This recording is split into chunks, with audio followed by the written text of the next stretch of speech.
Bisa kita mulai ya? Bisa, Pak.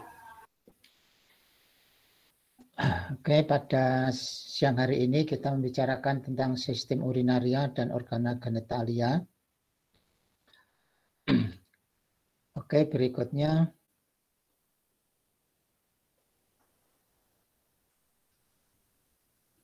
Berikutnya, Mbak.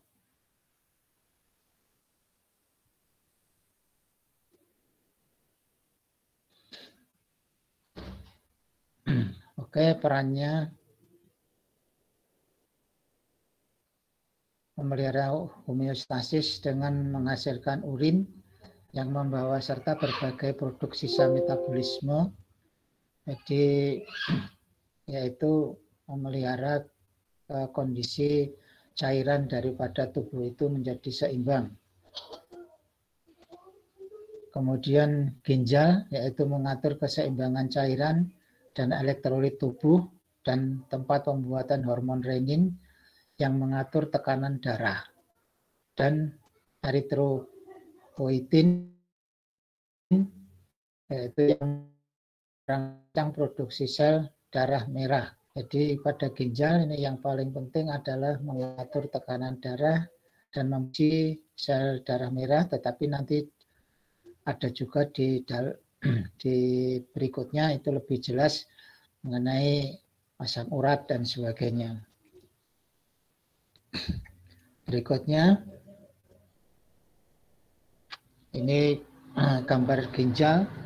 Anda bisa melihat terutama yang gambar dari letak ginjal secara anatomis, itu letaknya di belakang punggung bawah, itu kira-kira setinggi kosta terakhir. Terus itu terletak ginjal kiri kanan, sehingga kalau ada pada daerah ini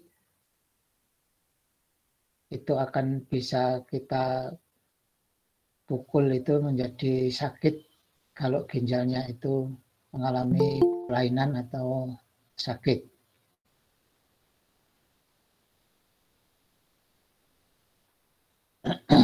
Kemudian gambar bawah itu gambar ginjalnya. Ada hilem, ada kortek ya. Kemudian ada makula ya. Oke, bisa dibaca lagi. Nanti kita bahas berikutnya.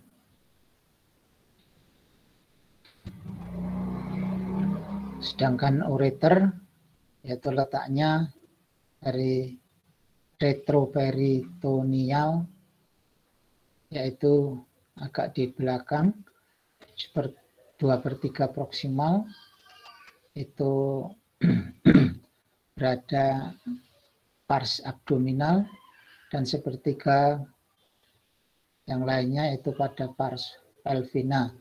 Jadi yang 2/3 proksimal itu di daerah perut, sedangkan sepertiga bagian bawah itu berada di pelvis. Bagian yang masuk vesika urinaria disebut dengan intramuralis.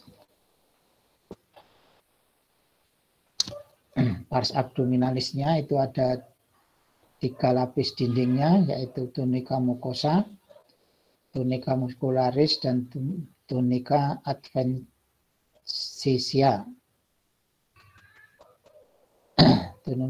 Tunica mucosa berlipat-lipat, epitelnya transisional, sedangkan tunica muscularis itu yang paling kuat, di bagian dalam itu longitudinal, tapi bagian luar sirkuler atau berputar-putar.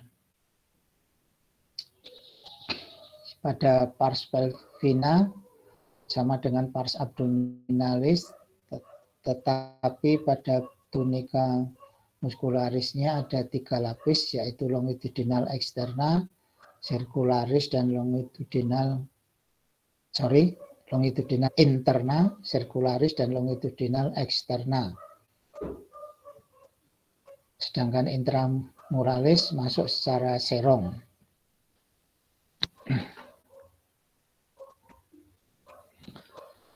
Vesika unaria, dindingnya berlapis 3, yaitu tunika mucosa.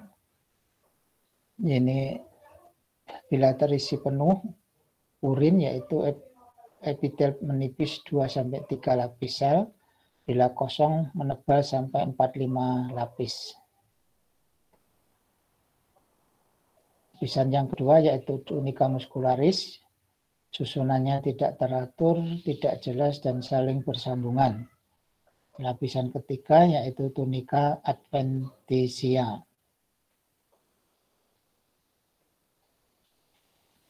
Sedangkan ureter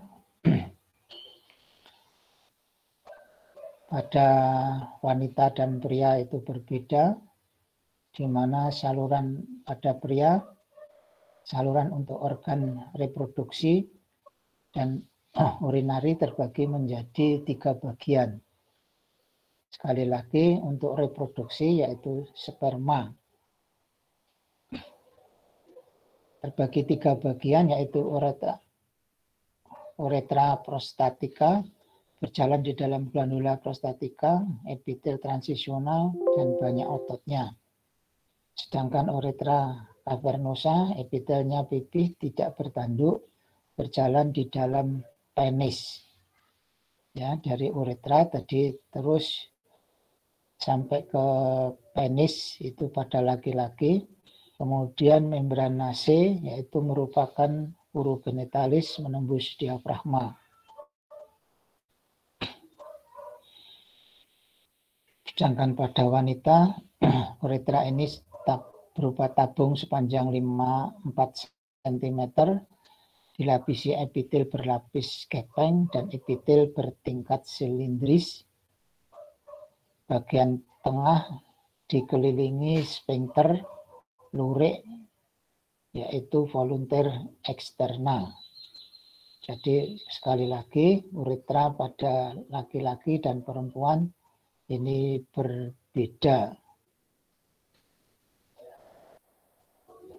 Oke, berikutnya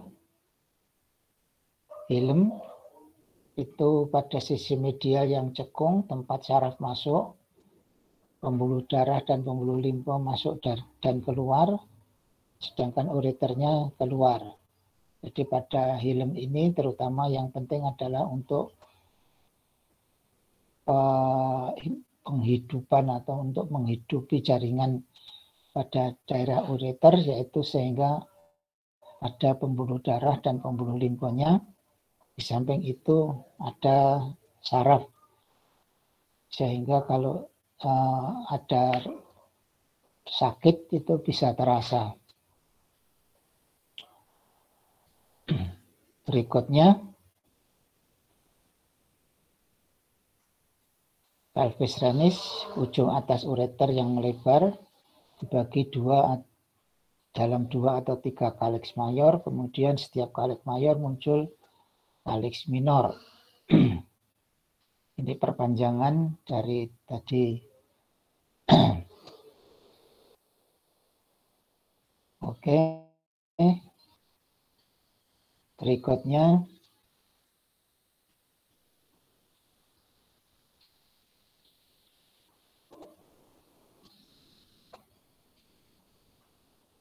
kortek renis, yaitu kortek itu dinding luar, yaitu ginjal pada bagian luar disebut kortek renis, di mana massa jaringan korteks ini mengelilingi setiap piramid medula membentuk lobus renis.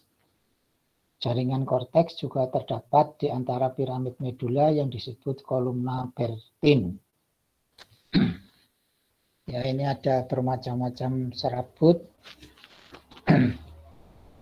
pada jaringan korteks itu tadi, yaitu piramid medula yang disebut kolumna Bertin.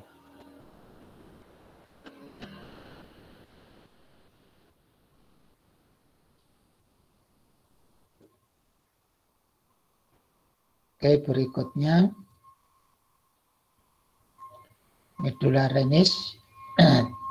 Medula renis terdiri dari 10 sampai 18 struktur berbentuk kerucut atau piramidal yang disebut dengan piramid medula. Dari dasar setiap piramid medula terjulur berkas tubulus paralel, yaitu yang disebut dengan berkas medula yang menyusup ke dalam korteks. Setiap berkas terdiri atas satu atau lebih ductus Golgi bersama dengan bagian lurus beberapa nefron, yaitu satuan fungsional ginjal. Jadi nefron itu berupa satuan fungsional ginjal, ya. Itu di dalam korteks. Ya. Oke, berikutnya lagi ini gambar dari nefron bisa dibesarkan enggak, Mbak? Ya. Ini ada renal, ya, ada renal.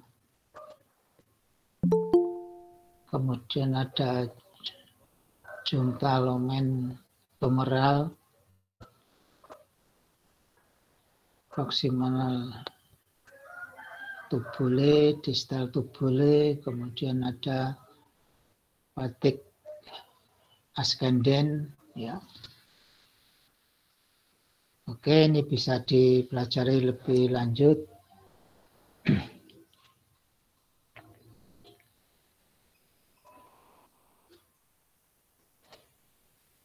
Kita lanjutkan dengan corpus renalis. Corpusculus renal, yaitu garis tengahnya kurang lebih 200 mikron, terdiri dari glomerulus dan kapsula Bowman. Kapiler glomerulus tersusun sel-sel endotel bertingkat. Podosit menutupi permukaan luarnya yang disebut dengan lamina basalis tebal atau lamina densa dan lamina rara. Fungsinya untuk saluran makromolekul yang selektif, di mana pada lamina densa berfungsi untuk sebagai saringan, sedangkan lamina rara berfungsi sebagai sawar muatan, artinya setelah disaring kemudian dimatikan apabila ada gangguan penyakit.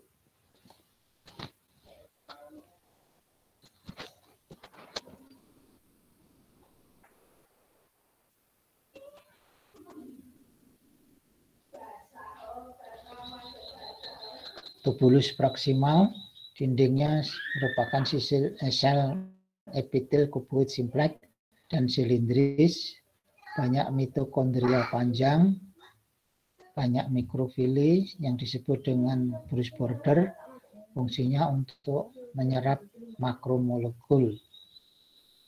Banyak invaginasi membran sebagai transport aktif ion natrium keluar daripada sel. Jadi tubulus proximalis yang penting di sini adalah menyerap mikromolekul dan transport ion natrium keluar sel. Jadi mengeluarkan natrium untuk dikeluarkan nanti melalui urin.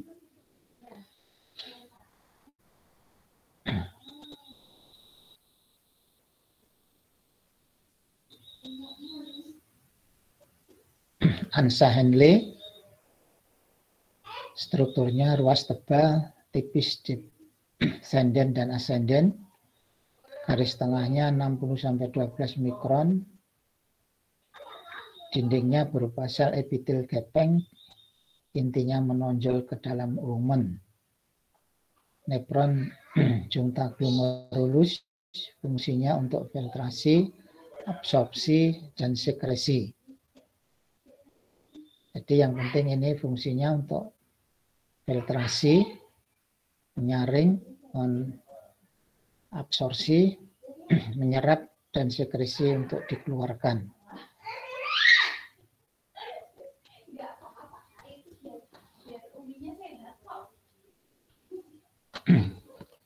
Oke, berikutnya tubulus distalis, yaitu bagian terakhir dari nefron, dilapisi epitel kuboid simplex, tidak ada Bruce bordernya. banyak invaginasi, membran basal, dan mitokondria yang berfungsi untuk transport dari ion-ion. Ruas dinding dimodifikasi, intinya saling terkait sebagai makula densa.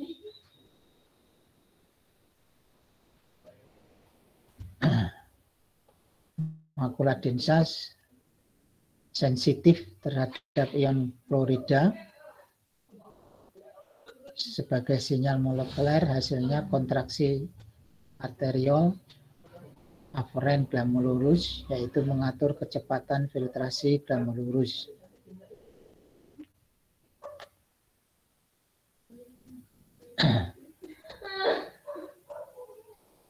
Oke, berikutnya ductus connectivus. Ductus connectivus ini untuk mengalirnya urin, garis tengahnya 40-400 mikron. Tubulus connectivus yang kecil dilapisi epitel kuboid. Fungsi utamanya adalah pemekatan urin.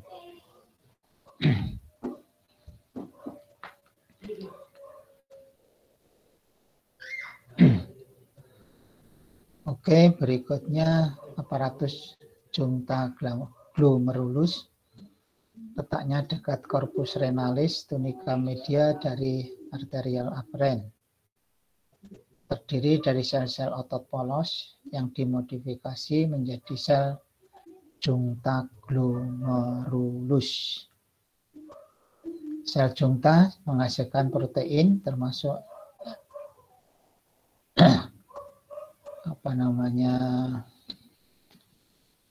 R-kasar,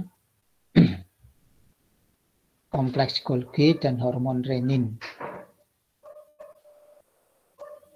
Sekret sel juncta yaitu mempertahankan tekanan darah. Nah, ini tepas tempatnya yaitu di aparatus juncta glomerulus ini. Fungsi utamanya adalah mempertahankan tekanan darah. Jadi kalau orang sakit ginjal itu tekanan darahnya bisa naik terus, atau fungsi ginjalnya kurang bagus, itu tekanan darahnya bisa terpengaruh. Jadi tadi ada beberapa fungsi terutama yang perlu kita perhatikan tadi. Oke, berikutnya ini homeostatis tekanan darah. Tolong dibesarkan, bisa enggak, Mbak?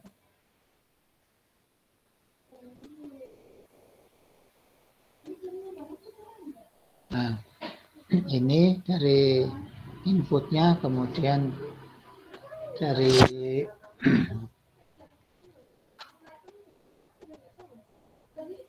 ini tadi yang berkaitan dengan restoration of normal blood pressure, mengatur tekanan darah, yaitu diatur dari ginjal, yaitu mengatur arteri, ya, dan seterusnya, kemudian sampai ke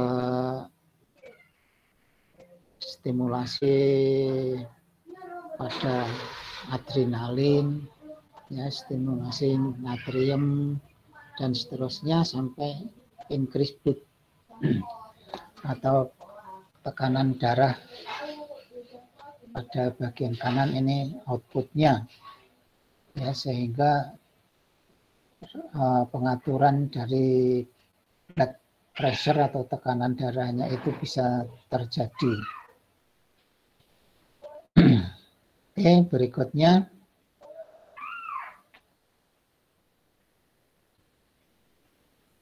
sekarang organ genitalia maskulina pada laki-laki.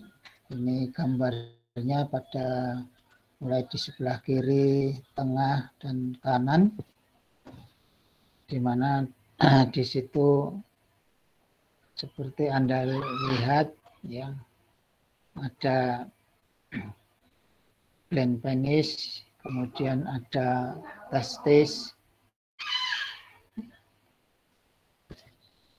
kemudian terkait pengeluarannya dari ginjal, di situ ada ureter dan sebagainya.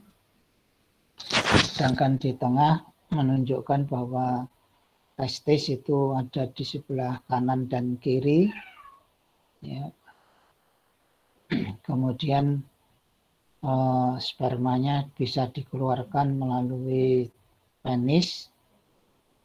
Gambar sebelah kanan itu bladder, jadi urin dari ureter masuk ke bladder, kemudian juga dikeluarkan melalui penis, di mana Anda ketahui gambar di sebelah kanan itu testis, ya, sperma itu juga dikeluarkan bersama-sama jalurnya setelah keluar dari bladder, kemudian ketemu jadi satu, kemudian keluar melalui penis.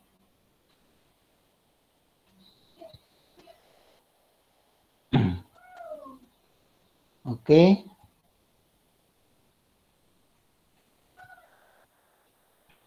Berikutnya skrotum, yaitu kantong testis. Kulitnya banyak pigmen, epitel berlapis pipi dan bertanduk. Seratnya otot polos yang disebut dengan tunika dartos. Fungsinya untuk menjaga kestabilan suhu testis. Ini kalau dingin, otot polosnya berkontraksi menjadi mengkerut. Kalau panas, otot polosnya melemas sehingga menjadi datar. Ini jadi kalau anak laki-laki bisa merasakan sendiri kalau mandi pada air yang dingin, ya, itu akan mengkerut. Kalau pada air yang panas akan menjadi datar.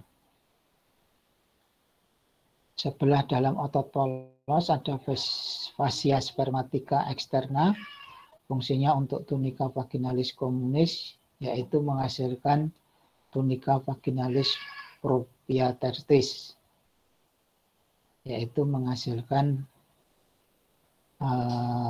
testis ini menghasilkan sperma.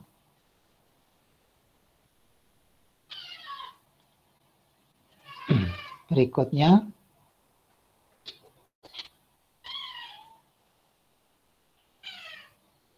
penis ada 3 bangunan, yaitu 2 corpora cavernosa penis, 1 corpus cavernosum uretrae, di dalamnya terdapat uretrae pars cavernosa. 2 cavernosa itu dari kanan dan kiri. Kemudian diliputi tunica albuginea fibrosa yang membentuk septum pectinovarmo penis di antara kedua corpora cavernosa. Di tengahnya terdapat arteria profunda penis. Arteria berarti peredaran darahnya. Kemudian di bagian luarnya tertutup kulit yang membentuk lipatan-lipatan yang disebut dengan preputium. Nah, ini adalah bagian kulit yang bagi orang muslim disunat.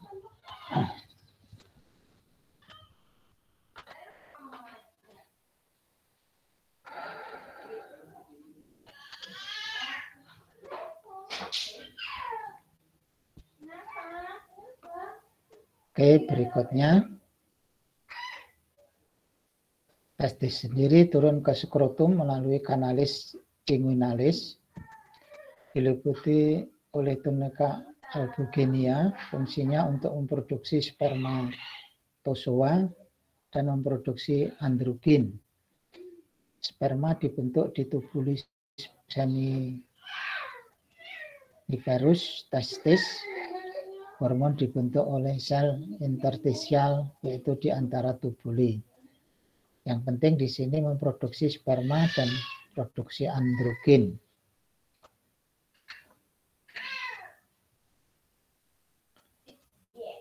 Oke, berikutnya.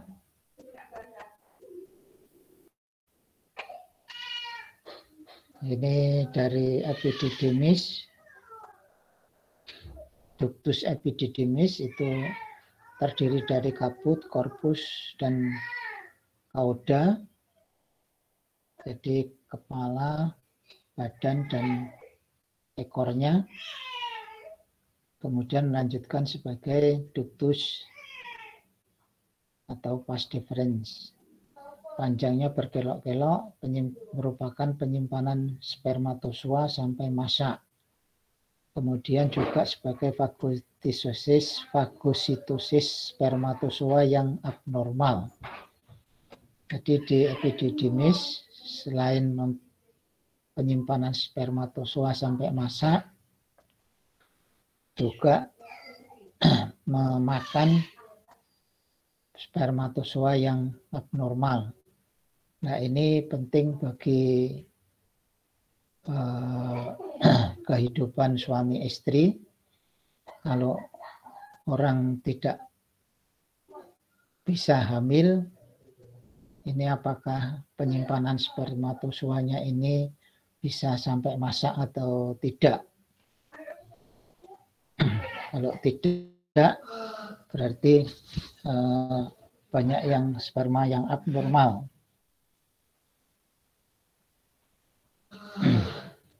Berikutnya, ductus deferens, lanjutan dari epididymis, merupakan pipa muskuler penyimpanan sementara dari sperma, diteruskan ke uretra melalui ductus ejaculatorius. Jadi dari penyimpanan epididymis itu dikeluarkan ke uretra melalui ductus ejaculatorius dari penis. Bagian distalnya berkelok-kelok, membesar yang disebut dengan ampula. Berikutnya, ductus ejaculatorius, yaitu ruas yang memasuki prostat, masih dijumpai lapisan mukosa, lapisan otot polosnya berakhir terkait dengan proses ejakulasi. Jadi sebagai saluran untuk ejakulasi, ini yang penting.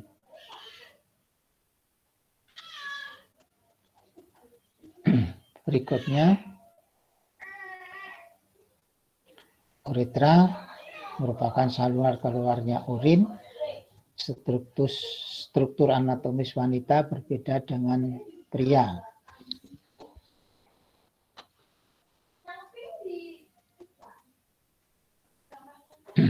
Oke, berikutnya glandula prostat berupa kelenjar tubuloalveolaris, bentuk selnya kubus, epitel selapis berinti kulit bulat atau lonjong, sepasang kiri kanan sebesar biji kacang. Sekret glandula alkalis menetralkan cairan dalam uretra dan vagina.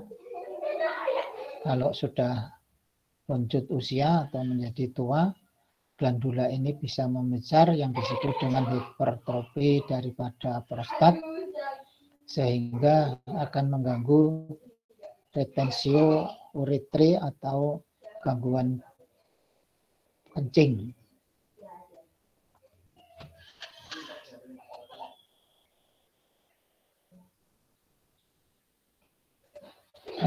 Sekarang organa genitalia feminia. Ini pada gambar Anda bisa melihat bentuk-bentuknya.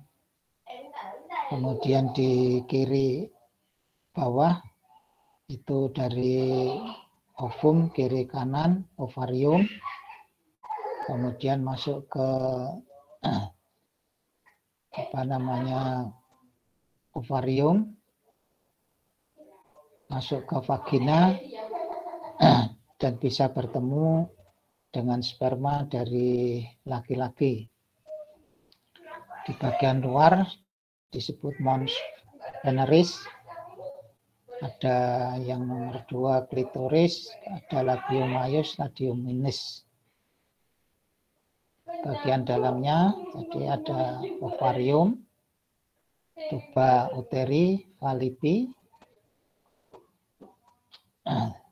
kemudian ada uterus dan vagina. Jadi uterus itu untuk menyimpan pertemuan antara sperma dengan ovum. Kemudian bisa terjadi pembuahan atau tidak, tergantung dari fasa asam. Oke, berikutnya.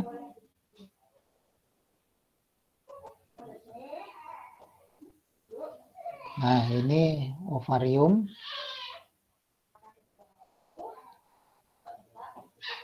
Dihubungkan dengan uterus melalui mesovarium dan ligamentum latum. Ditutupi peritoneum, epitel selapis pipih atau kubus yang disebut dengan epitel germinativum. Kemudian di bawah epitel germinativum ada tunika albugenia. Di bawah tunika albugenia ada stroma ovarii atau korteks dan medula.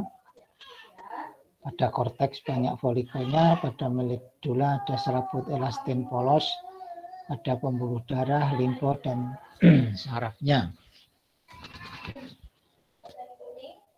Ini yang saraf-saraf di sini akan merasakan ketika kontraksi otot akan melahirkan, ya, atau ada kejang-kejang dan sebagainya, itu bisa merasakan dari saraf ini. Oke, berikutnya. Tuba falopii panjangnya 12 cm, banyak otot polos, diliputi peritoneum, yaitu mesosalping, menghubungkan tuba dengan ligamentum latum. Bagian infundulum, ampula, ethmus, pars intramularis. Ini bagian-bagiannya. Dindingnya terdiri dari tunica mucosa, tunica muscularis, dan tunica serosa. Ini lapisannya pada ini hampir selalu sama. Ya, ada tunica mucosa itu yang ada cairannya, tunica muscularis sebagai penguatnya, dan serosa sebagai penutupnya.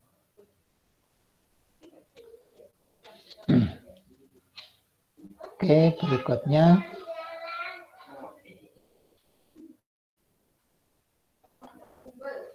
Ini ada uterus, terletak dalam rongga pelvik, bentuknya seperti buah avokat, terbagi menjadi corpus uteri, isthmus uteri, dan cavum uteri. Dinding uterisnya terdiri sama tadi tunica mucosa, muscularis, dan serosa.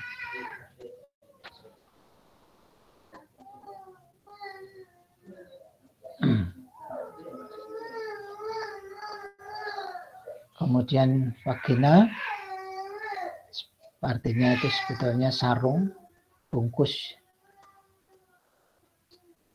Pipanya muskuler 8-10 cm, saluran pengeluaran menstrum. Jadi kalau menstruasi tentunya dari uterus tadi masuk ke vagina, kemudian juga menjadi saluran waktu melahirkan.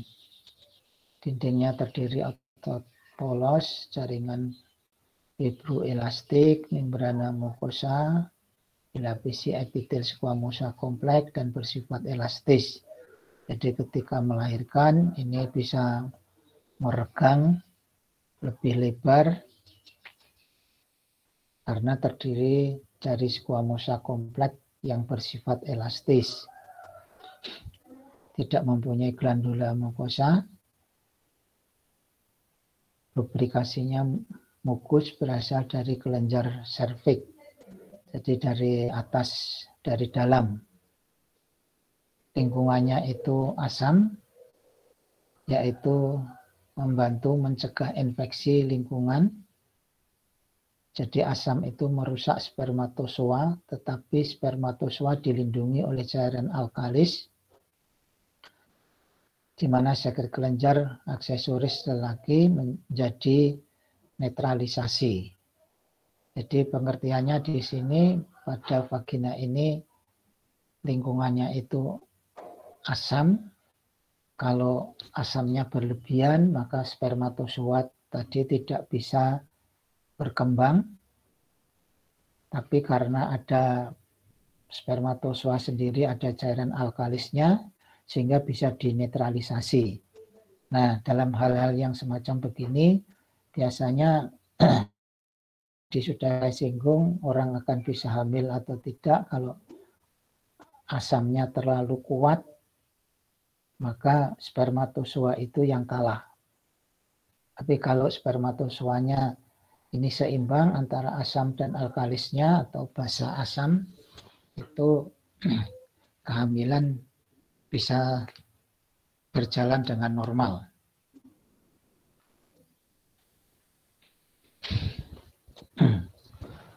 Oke, berikutnya.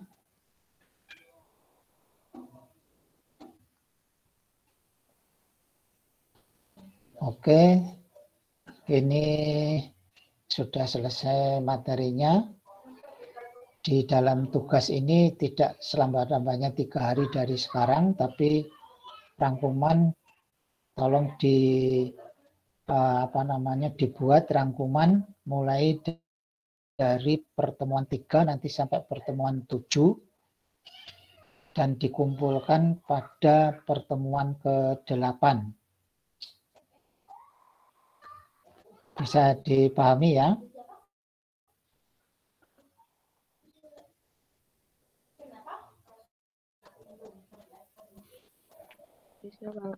Sekali lagi, dibuat rangkuman yang dimulai dari pertemuan ke-3 sampai pertemuan ke-7, dikumpulkan nanti paling lambat pada pertemuan ke-8, dan ini dibuat kelompok, di mana satu kelas ini dibuat menjadi 10 kelompok, diatur sendiri mulai dari NIM atas 10, 10, 10 sampai berakhir dibagi berapa jumlahnya.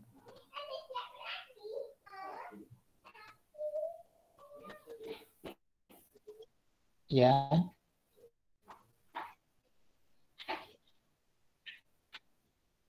Diketik, dikirimkan lewat email.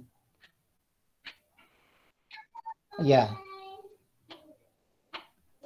Per kelompok ya tadi dibuat menjadi 10 kelompok. Dibagi sendiri-sendiri. Ya, nanti setelah berakhir pertemuan ke-7 dibuat, kemudian pertemuan ke-8 bisa dikirimkan. Oke, ada pertanyaan yang lain? Bapak, ini per kelompok satu aja tugasnya? Per kelompok tugasnya dari pertemuan ke mana berapa tadi, ke-3 sampai ke-7 semua.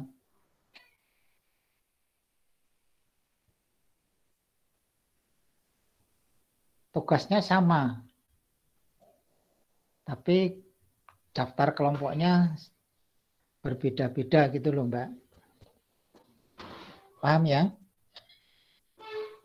Jadi setiap kelompok mengumpulkan satu-satu ya, Pak? Iya. Semua orangnya mengumpulkan? Semua kelompok mengumpulkan satu.